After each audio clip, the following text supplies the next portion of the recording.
Namaste to all of you. BBM course, subject Principles of Management, chapter Planning, topic Process of Decision Making, presented by B. Suresh.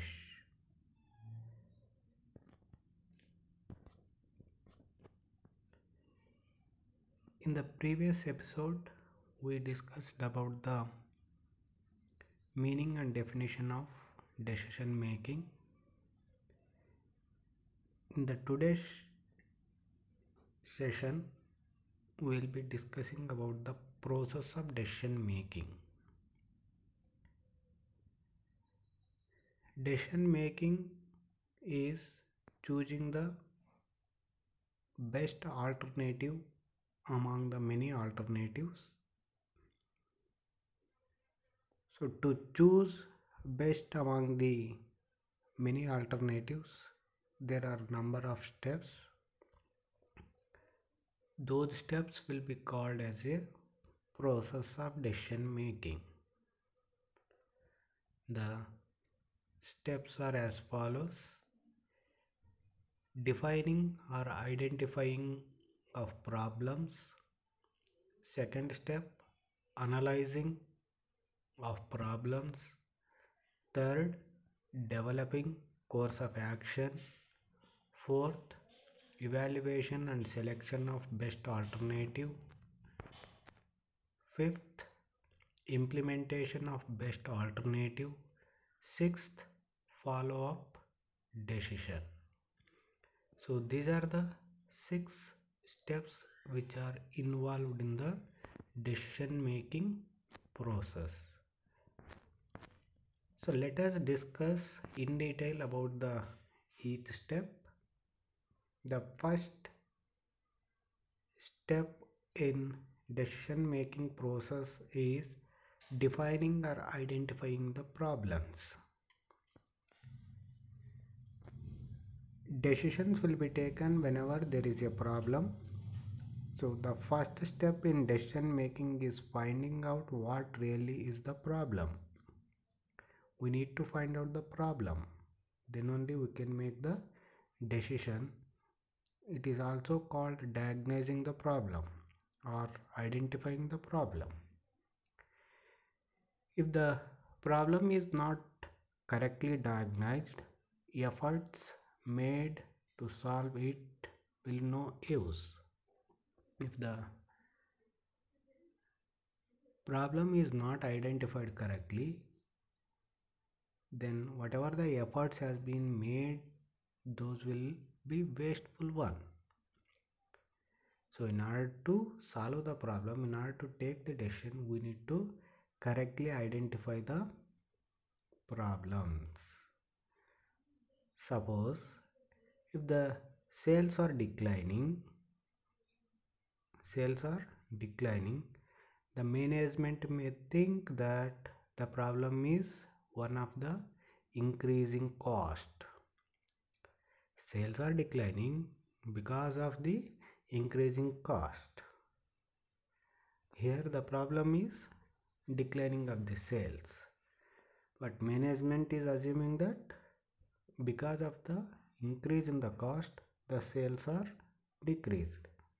But the real problem may be inadequate sales planning or decrease in the quality. So the problem is decrease in the sales. Why the sales has been decreased? Because of the low quality of the products or lack of proper planning. So these are the reasons. But if management is assuming that the cost is increased, that's why the sales has been not happening. If this is the case, even though the management has taken the steps to decrease the cost, the sales will not be increased because the problem is different one. The problem is lack of planning, or lack of quality product. Whatever the efforts have been made to increase the sales, that is a wasteful one. So the identification of the problem or defining the problem is the first step. Without properly identifying the problems, the decisions cannot be taken. Second step is analysis of problems. So in the first step, we diagnosed the problem. What is the problem? So after identification or diagnosing the problem, that problem needs to be analyzed from the so many point of views. If the problem is not analyzed, we are not able to take the correct decisions. There may be innumerable factors involved in any problem, but to minimize the expense of time and effort, analysis should be directed towards pertinent and closely connected factors for the purpose of collecting information and data. So to analyze the problem, we require some data.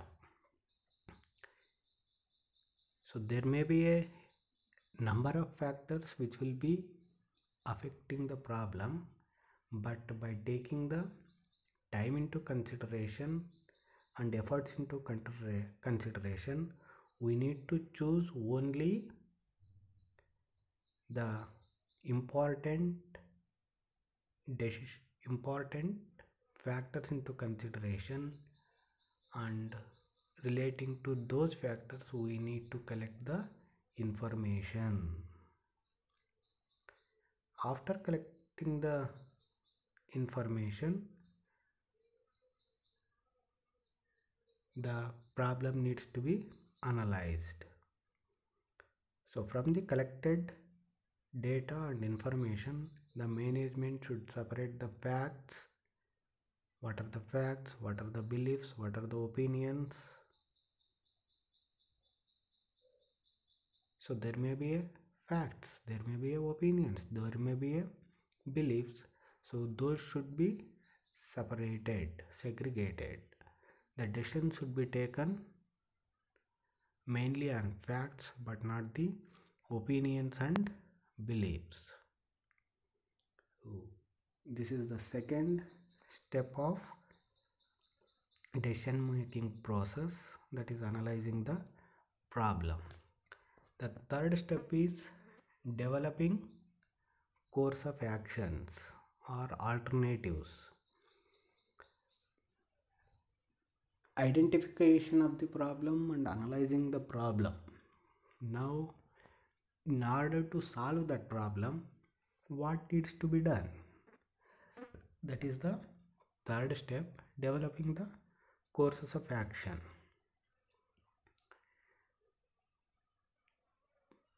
By analysis of the problem, the management has to devise a number of alternatives which will be solving the problem. So devising the alternatives and evaluation of those alternatives will be helping the management in taking the best decision. The management has to devise number of plans to solve those problems, and also they need to study about the various aspects of the courses of action. So they need to evaluate those courses of action, and then they need to take the best among them. Suppose the management wants to fill up a vacancy. So there is a vacancy, the management wants to fill up that vacancy, it should consider various alternatives such as whether to promote from within or recruit from outside or to appoint a relative of the previous employee. Like that, there are choices.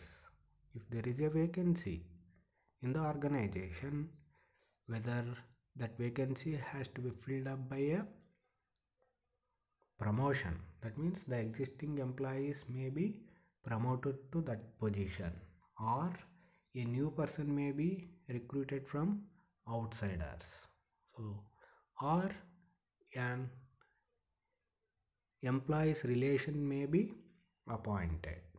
So these are the three alternative courses which has to be chosen by the management by taking evaluation of these alternatives. Like that, selling its products may involve various alternatives. So sales may be through direct selling or middlemen, direct selling or through middlemen. So these are the two alternatives.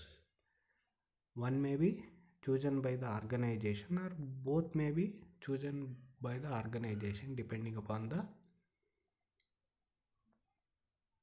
the organizational effectiveness of the sales. So this is the third step, wherein which the alternative solutions or the courses of action will be developed. Fourth is evaluation and selection of best alternative. So as we have seen that in the third step, various courses of action will be developed and those needs to be evaluated. So after evaluation, one has to be selected. The next step is to select the best solution out of the several alternatives developed.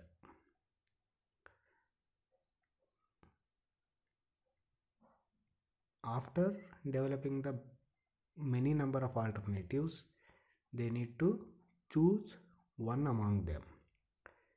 So for this purpose, the management has to consider the merits and demerits of each alternative solution and also costs and sacrifices involved in each. So selecting the best from the alternatives, they need to consider the merits of each alternative and demerits of each alternative, and also the cost into consideration, the sacrifices into consideration, the time into consideration.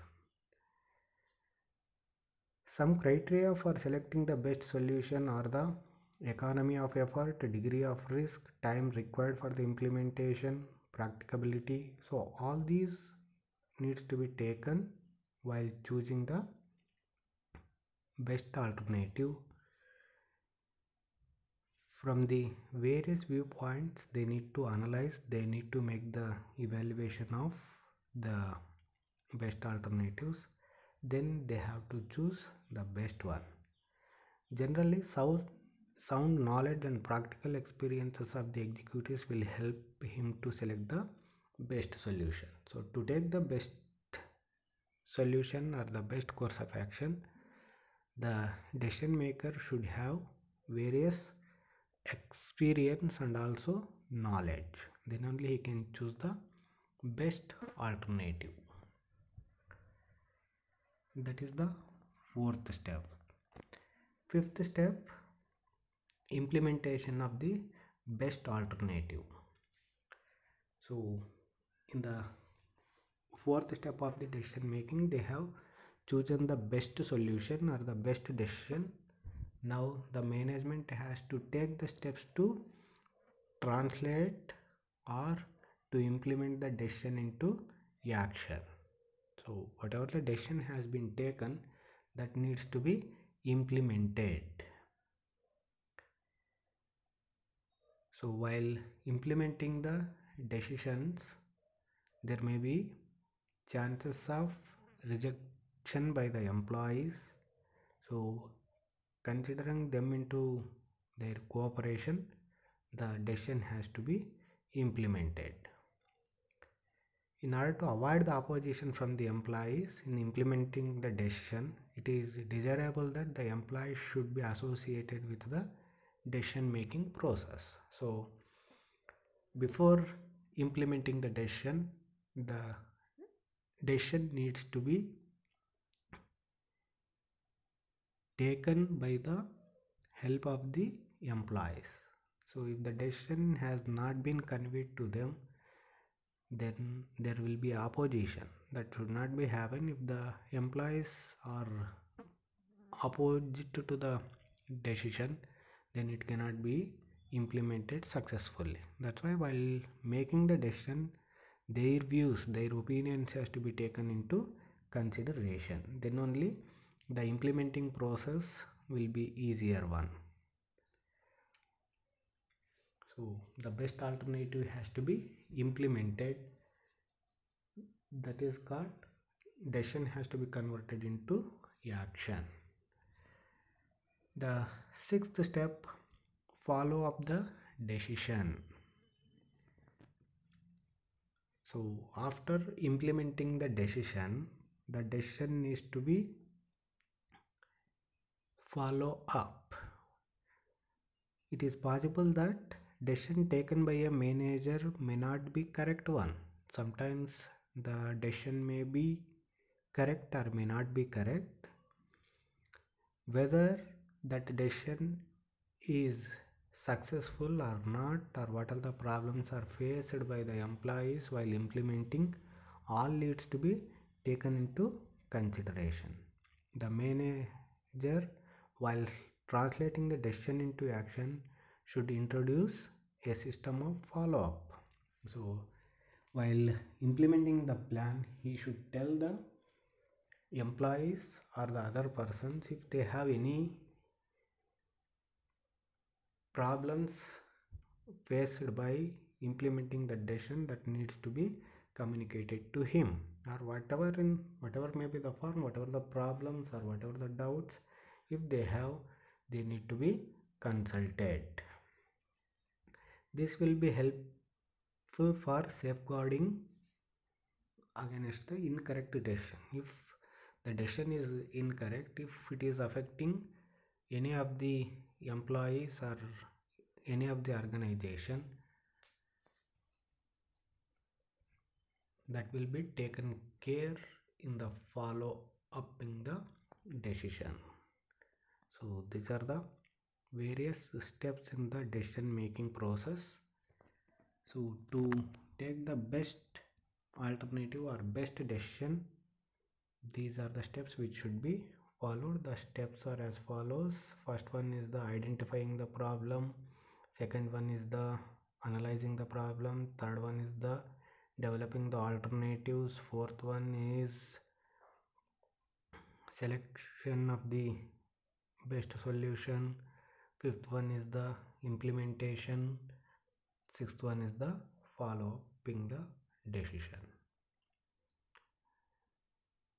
So by following these steps, the best decisions can be taken. Thank you very much.